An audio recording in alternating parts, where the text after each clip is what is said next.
கதரும் பாகிஸ்தானியர்கள். 1 kilo அரிசி 340, 1 litre பால் 224. தொடர் சரிவில் பாகிஸ்தான் பொருளாதாரம். பாகிஸ்தானில் 1 கிலோ அரிசி 340க்கும் 1 லிட்டர் பால் 220க்கும் விற்பனையாகி கொண்டிருக்கிறது. பாகிஸ்தான் பொருளாதாரம் ஏற்கனவே அதல பாதாளத்தில் சரிந்து கொண்டிருக்கும் நிலையில் பஹல்காம் பயங்கரவாத தாக்குதல் அந்நாட்டு மக்களை மேலும் நிலைகுலைய வைத்துள்ளது. கடந்த ஏப்ரல் 22ஆம் தேதி இந்தியாவின் காஷ்மீரில் உள்ள பஹல்காம் பள்ளத்தாக்கில் பயங்கரவாத தாக்குதலில் 26 சுற்றுலாப் பயணிகள் கொல்லப்பட்டனர். பலர் படுகாயமடைந்தனர். இதனைத் தொடர்ந்து பாகிஸ்தானுக்கு எதிரான பல்வேறு நடவடிக்கைகளை மத்திய அரசு எடுத்து வருகிறது. இந்த நிலையில் எப்போது வேண்டுமானாலும் இந்தியா தாக்குதல் நடத்தலாம் என்ற அச்சத்தில் இருக்கிறது பாகிஸ்தான். இதன் காரணமாக இரு நாடுகளுக்கும் இடையே போர் பதற்றம் உருவாகியிருக்கிறது. இந்த நிலையில் உலகம் முழுவதும் பாகிஸ்தானின் தற்போதைய பொருளாதார நிலை குறித்து ஊடகங்கள் அனைத்தும் அலசத் தொடங்கிவிட்டன.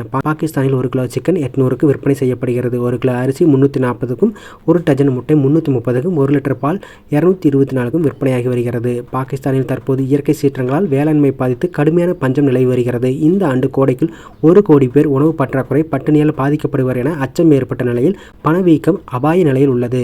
இதனால் அத்தியாவசிய உணவுப் பொருட்களின் விலை கடுமையாக உயர்ந்துள்ளது. இரு நாடுகளுக்கும் இடையான எல்லை மூடப்பட்ட நிலையில் அந்நாட்டில் அடிப்படை பொருட்களின் விலை மேலும் அதிகரிக்க துவங்கியிருக்கிறது. இந்தியாவிலிருந்து 40% வரை மருந்து தயாரிப்புகளான கச்சா பொருட்களை பாகிஸ்தான் இறக்குமதி செய்து வந்துள்ள நிலையில் தற்போது அந்நாட்டில் மருந்து பொருட்களுக்கும் தட்டுப்பாடு ஏற்படும் அபாயம் எழுந்துள்ளது.